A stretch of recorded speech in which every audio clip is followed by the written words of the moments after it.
मोहम्मद अली साहब, सबसे पहले तो ये बताइएगा, ये जो आदत शुमार आप की तरफ से जारी हुए, ये सिर्फ कराची के हैं और क्या ये सिर्फ इसी साल के हैं? और अगर इसी साल के हैं तो बैकलॉग कितना है पीछे? जी देखें, ये जो आदाद शुमार है हमारे पास थानों से, मुख्तलिफ़ रिसोर्स से, सोशल मीडिया से आते हैं और हमारे पास ये वो केसेस हैं जो ऑथेंटिक केसेस हैं, रिपोर्टेड केसेस हैं बाकायदा। और मैं ये समझता हूँ कि कराची में जो जनवरी से लेकर अगर हम अगस्त तक के आदाद शुमार पर नज़र डालें तो तकरीबन 800 से ज़ायद केसेस कराची में रूनुमा हुए हैं। और एक अच्छी बात ये भी है कि इसमें एक बड़ी तादाद ऐसी है जो बच्चे रिकवर हो गए और वो 684 बच्चे हैं। इस वक्त जो है वो 156 बच्चे स्टिल अभी तक लापता हैं जिनकी तलाश जारी है। और अगर हम पूरे मुल्क का डेटा उठा के देखते हैं तो पूरे मुल्क में जो है रवां साल के अंदर जो है वो तकरीबन 1599 केसेस रूनुमा हुए और 1060 बच्चे उसमें से रिकवर भी हो गए। और जो है वो तकरीबन 85% इसमें जो है वो मेल चाइल्ड का जो है मिसिंग चिल्ड्रन का जो है वो इशू है इसमें।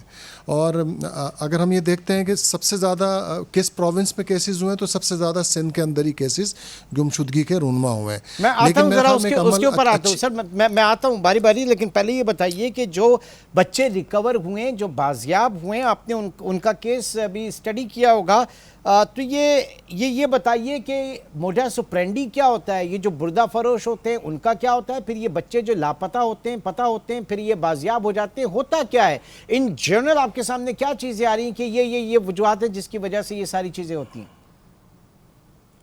देखें, अक्सर अगर हम ये देखें कि इसमें ज़्यादातर किस एज के बच्चे गायब हुए थे तो उससे आपका सवाल का जवाब मिल जाएगा। अगर हम देखें तो जो 16 साल से 18 साल का जो एज ब्रैकेट है उसके अंदर सबसे ज़्यादा बच्चे गायब है, यानी कि 128 बच्चे। ये वो बच्चे हैं जो घरों में मुख्तलिफ मसाइल का शिकार होकर रने हुए हो जाते हैं और फिर कुछ अरसे में, कुछ महीनों में या कुछ अरसे बाद वो बच्चे मिल भी जाते हैं। और कुछ बच्चे ऐसे हैं जिनके साथ कोई जो है वो साइकिल चल रहा होता है अब्यूज़ का, या घर में कोई तशद्दुद का शिकार होते हैं, या फिर कोई जो है वो कुछ बच्चे ऐसे जिनकी ख्वाहिशात पूरी ना की गई हों, वो नाराज़ होकर निकल जाते हैं और फिर उसके बाद वो कुछ महीने, कुछ अरसे तक वो गायब रहते हैं। और फिर वो हम चूँकि पूरे पाकिस्तान में काम कर रहे होते हैं तो मुख्तलिफ पाकिस्तान के हिस्सों से इनको रिकवर करके और फिर वालिदैन तक हम पहुँचाते हैं। दूसरा जो आपका जो सवाल है उसमें अगर हम देखें तो 0 से लेकर जो एज शुरू होती है 2 साल 2.5 साल की, वो बच्चे जो गायब होते हैं तो वो बच्चे अमूमन जो हॉस्पिटल से गायब हुए हैं या जो दूसरी जगहों से गायब हुए हैं तो वो बच्चे जब रिकवर हुए हैं तो वो अमूमन हमारी जो असेसमेंट बताती है वो यही कि ऐसे लोग या ऐसे कारिंदे जो कि बेऔलाद जोड़ों को, बच्चों को फ़रोख्त करते हैं, वो ले जाते हैं और वो बच्चे फिर रिकवर भी हो जाते हैं और ऐसे गैंग जैसे लोगों को पुलिस पकड़ भी लेती है। लेकिन ये जो बात है कि बच्चे जाते कहाँ, इनका इस्तेमाल क्या है, तो वो एज के हिसाब से सबका इस्तेमाल। तो इसी तरह से अगर हम देखें तो बच्चों का जो है वो जिनसी इस्तेसाल भी होता है, इसलिए भी बच्चों को उठाया जाता है। वो 6, 7, 8 साल की उम्र के ज़्यादातर बच्चे इसमें शामिल होते हैं। लेकिन जो इस वक्त अलार्मिंग सिचुएशन है वो ये है कि इस वक्त हमारे जो मैनेजेबल एज ग्रुप के बच्चे हैं, यानी कि 14-15 से लेके और बिलो 18 का एज ग्रुप जो है वो सबसे ज़्यादा पाकिस्तान में बच्चे गुम हो रहे हैं और सबसे ज़्यादा उनमें मेल चाइल्ड हैं। तो मेल चाइल्ड का बहुत एक्सेस है मार्केट के अंदर, हर जगह पे।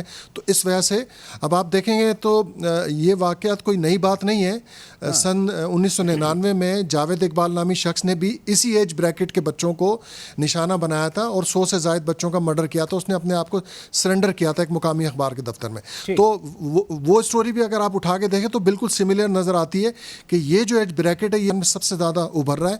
और ये घरों से जो बच्चे जा रहे हैं, बताइएगा कि सिंध जो है वो इसमें बहुत ज़्यादा इस तरह के वाक़यात हैं, तो क्या वजह है सिंध के अंदर क्यों इतना ज़्यादा?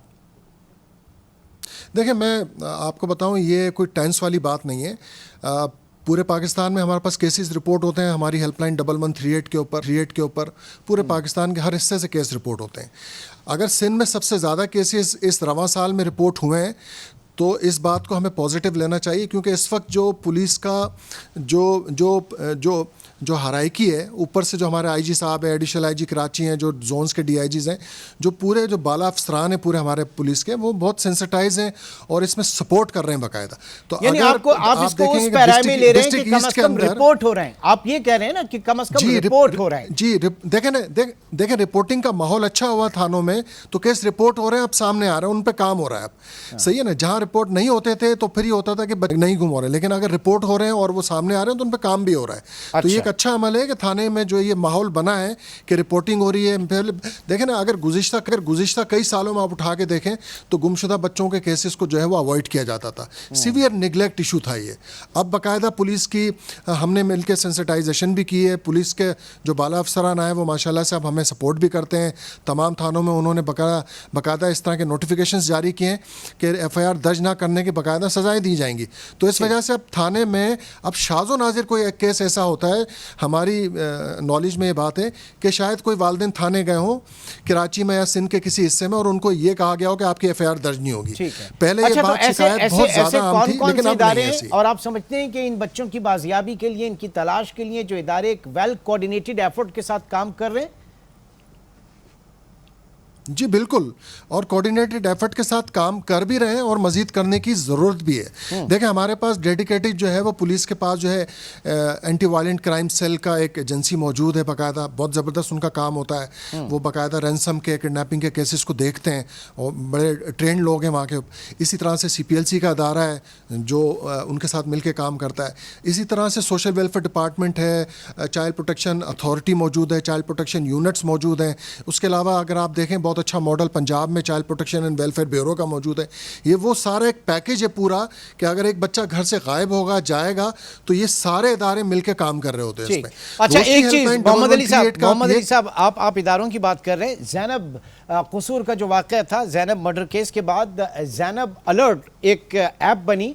मेरे पास भी वो ऐप है और मैं उसको मॉनिटर करता रहता हूँ, लेकिन मैं उसमें देखता हूँ कि इतनी ज़्यादा एक्टिविटी नहीं होती। चाहे बच्चा कोई गुमशुदा हो या बाजियाब हुआ हो, जो नंबर ऑफ केसेस आप बता रहे हैं उस हिसाब से तो फिर भर जाना चाहिए था उस ऐप को। ये ऐसा क्यों है? देखें जी, क्यों नहीं हो रहा?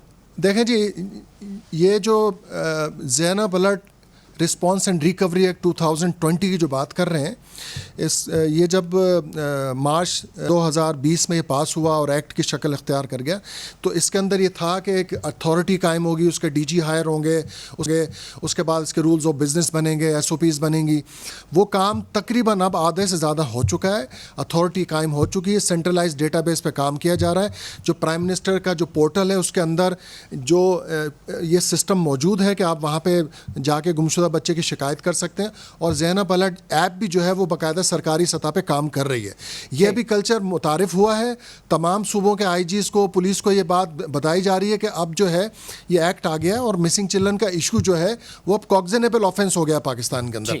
अब इसको आपने एज ए कॉग्निजेबल ट्रीट करके फौरी FIR भी करनी है और 2 घंटे के अंदर इसका अलर्ट जो है वो ज़ारा अथॉरिटी को भेजना है उस ऑफिसर ने, वो उसका पाबंद है बाकायदा। अच्छा जी।